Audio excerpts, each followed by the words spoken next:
Mobile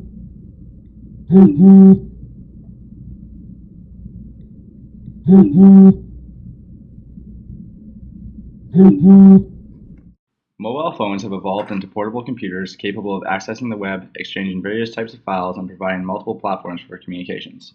The emergence of mobile devices has changed society's structures and cultural values, particularly among the youth in the educational system.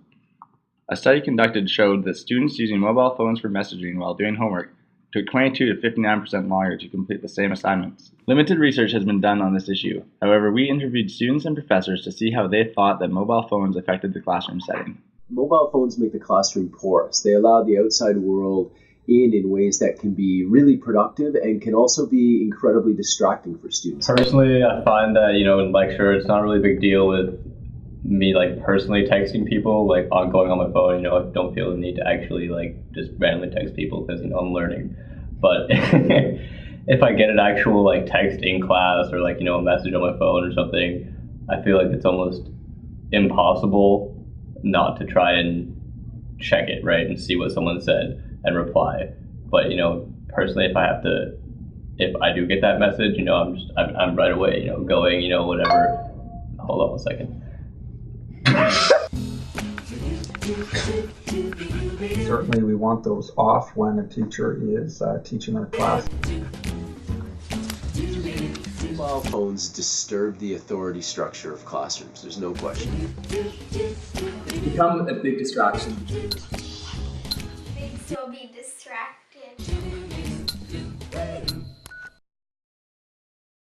It was easier for a professor to say, do not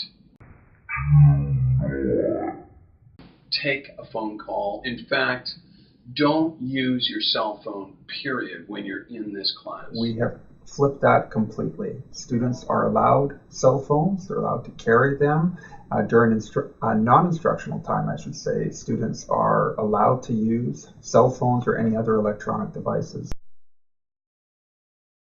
My view is that you have to smartly be able to use those resources. I have absolutely no problem with it whatsoever. I say it to them, knock yourselves out, go crazy. When you're lecturing, you want them to pay attention more to the lecture and write notes or record what they're supposed to be recording. I mean, personally, I'm probably not the strictest person when they have their own time, and if they want to use it to listen to music or even to talk to someone a little bit, I'm not as strict as maybe some of the other teachers are. To ignore it or say don't use it is not only unrealistic, it becomes almost unethical. Not everyone uses them properly, and some people ask to go to the washroom when they take their phones and text. Some people just take advantage of it. They just bring their phones and then they start texting in class, and that's not good. We need to incorporate that different ways on how to use cell phones, and I will extend that to other technology, so that we can engage students in ways that are positive. We better meet our students halfway, at least on their own cultural ground. We better have a pedagogy based on technologies that are relevant to our students and that resonate with our students and that can be used smartly. It is evident that where there is an abundance of mobile phone use in the academic setting, there will be growing opinions on its legitimacy and purpose within the classroom. We strongly believe that when mobile phones are incorporated and allowed within the classroom structure, there will be abuse.